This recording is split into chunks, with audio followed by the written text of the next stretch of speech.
کہ وہ اپنا حق اس کو پتہ نہ ہو، اس کو ماں باپ کا حق پتہ نہ ہو، اس کو بھائی بہنوں کا حق پتہ نہ ہو، وہ اپنی ایک اچھا کے خاطر اپنے ماں باپ کا سکھ برباد کر دے۔ بیٹی ایسی نہیں ہوا کر، لیکن چونکہ اس کو بیٹی رہنے ہی نہیں دیا، اس کو بیٹی بنایا ہی نہیں ہے ماں نے، اس کو بیٹی بنایا ہی نہیں ہے۔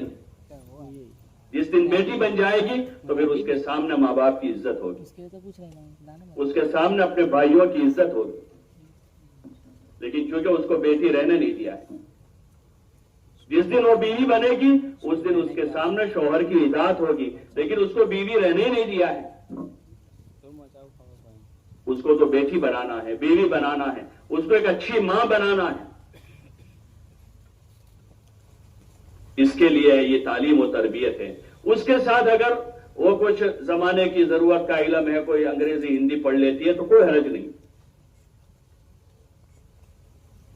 لیکن اگر اس کے اندر یہ چیزیں نہیں رہتی ہیں تو پھر وہ خود بیٹی بن کے رہے، بیوی بن کے رہے، ماں بن کے رہے، یہ گھر میں رہ کر اپنی زندگی گزارے، وہ زیادہ خوشحال رہے گی، یہ فقر میں خوشحال رہے گی، اس لیے کہ اس نے صبر کرنا سیکھا ہے۔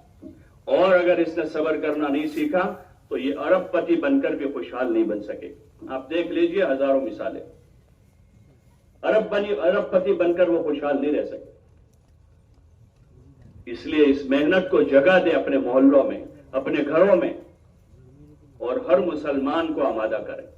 یہ میں نے عرض کیا نا، کوئی کمیٹی نہیں ہے، یہ ساری امت کا کام ہے، ہر مسلمان کا کام ہے کہ ہر مسلمان کسی ایک نماز کے بعد بیٹھے، سر جوڑ کر فکر کرے کہ ہمارے محلے کے 100% لوگوں کا تعلق مسجد سے جڑ جائے، 100% گھروں میں اللہ کا مبارک دین اور حضور علیہ الصلوۃ والسلام کے مبارک طریقے زندہ ہو جائے، ہر آدمی ایک دوسروں کا خیر خواہ بن جاوے، جو ایمان والوں کی صفت ہیں، والمؤمنون والمؤمنات بعضهم اولیاء بعض، کہ ایمان والے مرد عورتیں آپس میں ایک دوسروں کے خیر خواہ ہیں، بدخواہی نہیں کر سکتے، پڑوسی کے ساتھ بدخواہی نہیں کر سکتا، پڑوسی کے ساتھ برا معاملہ نہیں کر سکتا، یہ ایمان کی صفت ہے، اس کے ساتھ وہ بھلا سلوک کرے گا۔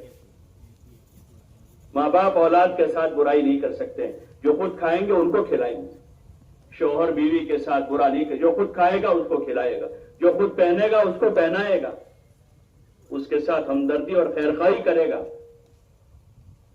جب وہ ایمانی فضا بنے گی تو پھر امن آئے گا، گاؤں میں سکون آئے گا، اطمینان آئے گا، ہر ایک دوسروں کے مددگار ہوں گے، خیرخواہ ہوں گے، ہاں دشمنیاں ختم ہو جائے گی، لڑائیاں ختم ہو جائے گی، بستی میں امن آئے گا۔ امن قائم ہوتا ہے انصاف سے، بغیر انصاف کے امن قائم نہیں ہو سکتا۔ ظلم کی بنیاد پر آپ امن قائم کرنا چاہتے ہیں، چاہے ایک بھی وکیل گاؤں میں نہیں، ایک بھی وکیل گاؤں میں نہیں، لیکن گاؤں میں اگر انصاف ہے تو گاؤں میں امن رہے گا۔ اور ہر گھر وکیلوں سے بھر دیں لیکن سارے ہی ظالم بنے ہوئے ہیں تو کیسے امن آئے گا؟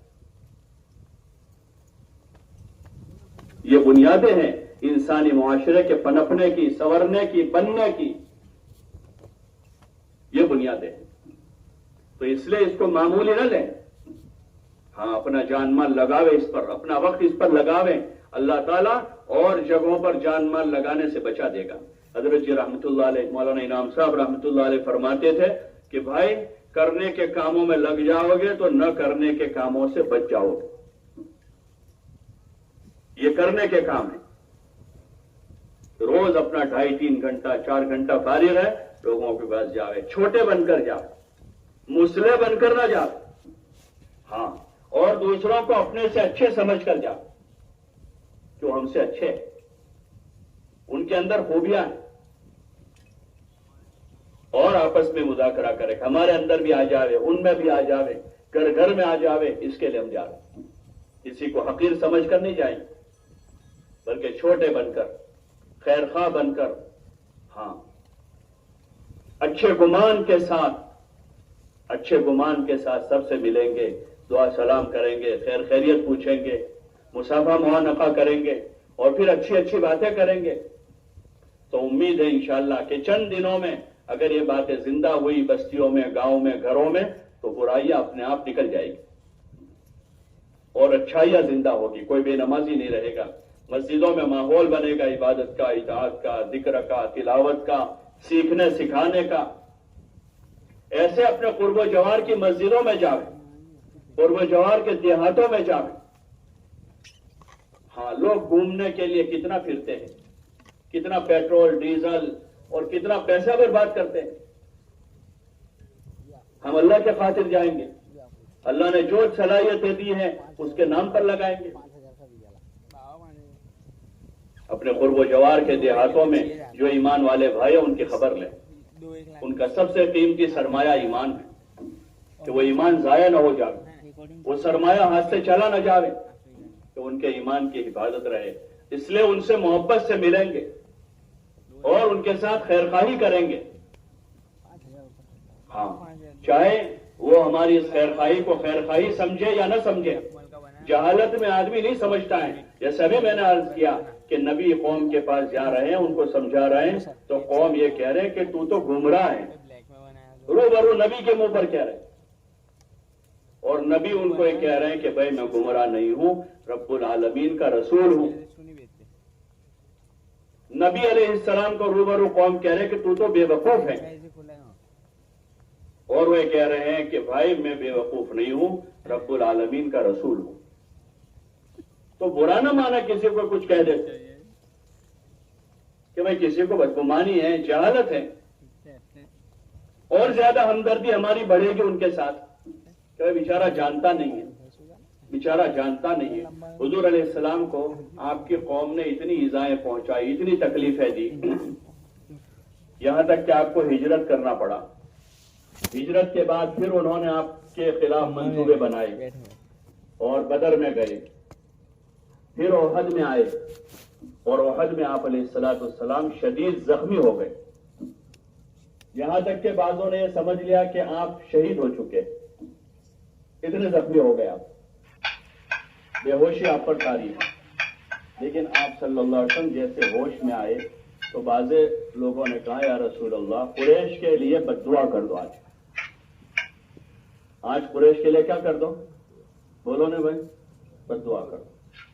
حضور علیہ السلام نے ہاتھ اٹھائے تو لوگ سمجھے کہ آج قریش ہلاک ہو جائیں گے، کیونکہ نبی ہیں اور نبی کا خون بہا ہے آج، اور وہ ہاتھ اٹھا کر بد دعا کریں گے ان کے لیے تو کیا حال ہوگا ان کا. تو لوگ یہ سمجھے کہ آج قریش ہلاک ہو جائیں گے، اور آپ نے ہاتھ اٹھا کر دعا کی اللہم اہد قومی انہم لا یعلمون، کہ اللہ میری قوم کو ہدایت دے دے، وہ جانتے نہیں ہیں. ہاں، وہ جانتے نہیں ہیں. یہ دوسرا گش اس کے لیے ہے کہ بنجر بستیاں ہیں، وہ آبادیاں ہیں جن کو ہم سے بدگمانیاں ہیں، جہالت ہے وہ ان کی، جہالت کی وجہ سے وہ جانتے نہیں ہیں کہ ہم اللہ. تو گھس جائے ایک دن پتھر کی سل، وہ نل میں سے ٹپکتا ہے نا تو نیچے سوراخ ہو جاتا ہے، پتھر جیسا پتھر بھی جو ہے وہ گھس جاتا ہے. لیکن ہم تو ان پر کچھ محنت ہی نہیں کرتے ہیں، اور یہی کہتے جب بات آتی ہے بھائی وہاں گشت کرنے کا ہے، وہاں زون میں جماعت ڈالنے کی ہے، ارے وہ نہیں مانیں گے، نہیں سنیں گے. وہ تو ہمارے اخلاق کی وجہ سے ہم سے دور ہوئے ہیں، وہ ہمارے معاملات کی وجہ سے ہم سے بھاگے ہوئے ہیں. کیونکہ اخلاق اور معاملات باہر آدمی کے ہوتے ہیں. انہوں نے ہماری نماز کہاں دیکھی ہے رمضان میں 3 پاروں کی طرح؟ اگر وہ دیکھنے آ جائے تو آج مان جائے ہم. اور وہ ہمارے 4 مہینے چلے کہاں دیکھے انہوں نے کتنی مشقت اٹھاتے. لیکن جو چیز وہ ہماری دیکھ رہے ہیں وہ ٹھیک نہیں ہے، وہ ہمارے اخلاق دیکھ رہے ہیں کہ ہم بھی ان کے جیسے ہو جاتے ہیں. وہ آستین چڑھا ہوئے تو ہم بھی ڈرا دیتے ہیں، گالی دے دیتے ہیں. اور جو معاشرت ان کی ہے وہی ہماری بھی ہے، تو وہاں تو کوئی فرق نہیں ہے. تو اس لیے گزارش ہے، ہاں سب ہمارے بھائی ہیں، پوری امت ہے حضور صلی اللہ علیہ وسلم کی، سب پر رحم کرنا چاہیے. حدیث میں آتا ہے حضور علیہ السلام نے فرمایا ارحموا من فی الارض یرحمکم من فی السماء، تم زمین والوں پر رحم کرو، آسمان والا تم پر رحم کرے. اور اس سے بڑا رحم کیا ہوگا؟ ایک آدمی اللہ سے دور ہے، خدا کی رحمتوں سے دور ہے، نماز چھوڑ کر، اللہ کے حکموں کو توڑ کر وہ عذاب الہی کو دعوت دے رہا ہے، اور ہم اس کی خوشامد کر کے اللہ سے جوڑ رہے ہیں، ہم اس کو اللہ کی طرف لانے کے لیے تدبیریں کر رہے ہیں، اس کے لیے سوچ رہے ہیں، اس کے لیے سلام کر رہے ہیں، اس کے لیے ان کو ہدیہ پیش کر رہے ہیں، چھوٹے بن جا رہے ہیں، تو ایسے بہت سارے کٹر سخت دل لوگ نرم ہو گئے۔ ہاں، اس کو کاٹنے کا یہی راستہ ہے۔ سخت دلوں کو توڑنے کا راستہ کیا ہے؟ خدمت اور اخلاق۔